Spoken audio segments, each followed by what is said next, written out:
नमस्कार आज आमे एक बहुत जरूरी विषय उपरे कथा हेबाकु जाउछु आ ताहा हेउछि एआई बा आर्टिफिशियल इंटेलिजेंस रो एई नुआ दुनिया रे आम कैरियर ओ दक्षता केमिथि होबा दरकार। एटा एमिथि एक विषय जहा आम समस्तक भविष्यत सहित सीधा सड़क जोड़ित।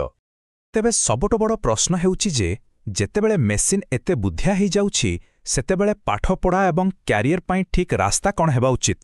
आजिकाली छात्र छात्री होंतु अभिभावक हुअन्तु किंबा शिक्षक एही प्रश्न समस्तଙ୍କ मनकु आसुछि। आसन्तु एही विश्लेषण रे आमे गोटिए स्पष्ट रास्ता रे आगकु बढ़िबा। प्रथमे आमे देखिबा क्यारियर रो दुनिया केमिति बदलुछि, तापरे आमे टेक्नोलॉजी एवं लोकंक सह जड़ित चाकरी गुड़िक विषय रे जानिबा आउ शेषरे सेही मानवीय दक्षता विषय रे कथा हेबा जहा आमकु भविष्यत पई प्रकृत रे प्रस्तुत करिवो।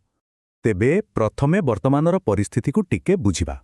देखंतु महामारी परे काम करिबार तरीका तो बदली जाइथिला, किंतु एबे एआई आसीबा परे एई परिवर्तनर गति बहुत बढ़ी जाइछि। हाँ, एहा एक अनिश्चितता आनिछि, किंतु एहा सहित अनेक नुआ सुजोगर द्वारा मध्य खोली देइछि। आ जानती एहिटा किछि भविष्यतर कल्पना नुहे, एहा हेउछि आजिर वास्तवता। एआई आज सेही सब काम करि पारुछि जहा पय आगुरु बहुत समय लागुथिला। एहार अर्थ हेउछि आमकु क्यारियर विषय रे एकदम नुआ भाबरे चिंता करिबाकु पड़िबो। अच्छा तेबे आसन्तु प्रथम कथाकु आसिबा सेही चाकरी गुड़िक जहा आम टेक्नोलॉजी दुनिया को चलाउछि। सत कहिबाकु गले एगुड़िक ही आम नुआ अर्थनीतिर प्रकृत इंजिन। आजिकाली प्रत्येक व्यवसाय डाटा उपरे ही चालुछे। सेथिपाई टेक्नोलॉजी एवं डाटा सह जड़ित क्षेत्रगुड़िकरे चाहिदा एत्ते बढ़िबारे लागिछे जे कहि हेबनी। आउ एही क्षेत्र रे सफल हेबा पाई गणित, परिसंख्यान एवं कंप्यूटर विज्ञान रे भल दक्षता रहिबा निहाती जरूरी। एही उदाहरण गुड़िकु टिके देखंतु तो। डाटा साइंटिस्ट, साइबर सिक्योरिटी विशेषज्ञ, कंप्यूटर इंजीनियर एही पदवी गुड़िक खाली चाहिदारे अछिता नुहे बरं आर्थिक दृष्टिरु मध्य बहुत भल। एही संख्या गुड़िक दर्शाउछि जे कंपनी माने एही भली दक्षता पाई केते टंका खर्च करिबाकु प्रस्तुत अछंती। एही संख्याटाकु टिके भल भाबरे देखंतु।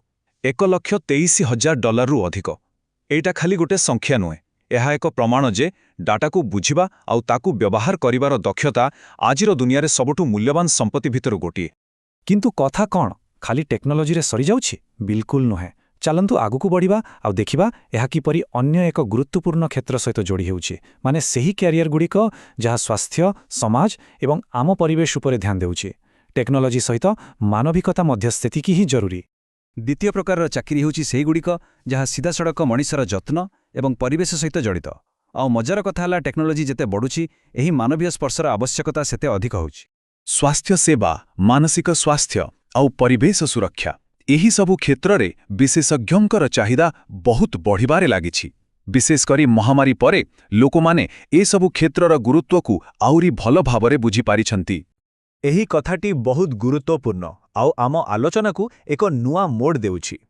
कथाटा हेला कोनोसी निर्दिष्ट चाकरी पछरे गोड़ाइबा अपेक्षा आमकु सेही मानवीय दक्षता उपरे ध्यान देबाकु पड़िबो जहा सबुदिन पई मूल्यवान होई रहिबो। तेबे प्रश्न उठुछि एआई केउ काम करि पारिबो नाही? एही दक्षता गुड़िक प्रकृतरे कौन? एही अंशटी ही आम आलोचनार सबुठारु महत्वपूर्ण अंश।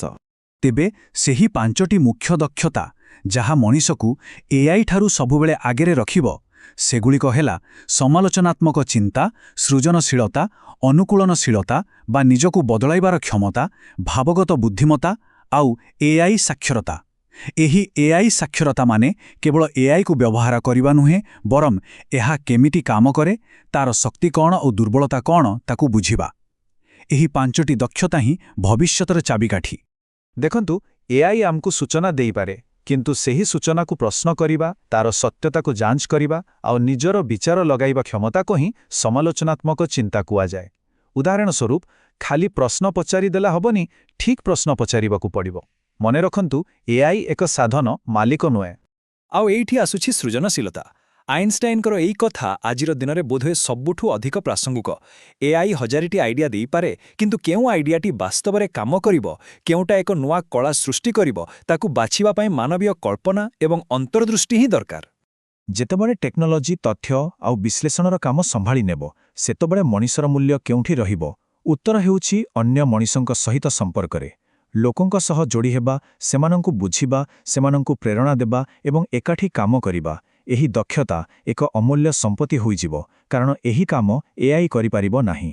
ଏହାକୁ ହିଁ ଭାବଗତ ବୁଦ୍ଧିମତ୍ତା କୁହାଯାଏ। ଆଚ୍ଛା, ତେବେ ଏଇସବୁ କଥା ତ ଆମେ ଜାଣିଲେ, କିନ୍ତୁ ଏବେ କରିବା କ'ଣ? ଏହି ସବୁ ଦକ୍ଷତାକୁ ଏକାଠି କରି ଭବିଷ୍ୟତ ପାଇଁ ଏକ ସଫଳ ରଣନୀତି କେମିତି ତିଆରି କରାଯିବ? ଏଠାରେ ଦୁଇଟି ରାସ୍ତା ଅଛି, ଗୋଟେ ପୁରୁଣା ଆଉ ଗୋଟେ ନୂଆ। ପୁରୁଣା ଚିନ୍ତାଧାରା ଥିଲା ଖାଲି ମନେ ରଖିବା ଆଉ ଗୋଟିଏ ପ୍ରକାରର କାମ ଶିଖିବା। କିନ୍ତୁ ନୂଆ ଏବଂ ଆଧୁନିକ ଚିନ୍ତାଧାରା ହେଉଛି ଏଆଇକୁ ଏକ ସାଧନ ଭାବରେ ବ୍ୟବହାର କରି ଗଭୀର ଭାବରେ ଚିନ୍ତା କରିବା ଆଉ ସବୁବେଳେ ନୂଆ କଥା ଶିଖିବାକୁ ପ୍ରସ୍ତୁତ ରହିବା। ତେଣୁ ଶେଷରେ କଥାଟା କେବଳ କେଉଁ ଚାକିରି କରାଯିବ ସେଇଠି ଅଟକି ଯାଉନି। ପ୍ରକୃତ ପ୍ରଶ୍ନ ହେଉଛି, ଆମେ ନିଜ ଭିତରେ ଥିବା ମାନବୀୟ ଦକ୍ଷତାକୁ, ଯେମିତିକି ସୃଜନଶୀଳତା, ସମାଲୋଚନାତ୍ମକ ଚିନ୍ତା ଏବଂ ସହାନୁଭୂତିକୁ କେତେ ବିକଶିତ କରିବାକୁ ପ୍ରସ୍ତୁତ ଅଛୁ, କାରଣ ସେହି ଗୁଣ ହିଁ ଆମକୁ ଏହି ନୂଆ ଯୁଗରେ ସଫଳ କରାଇବ।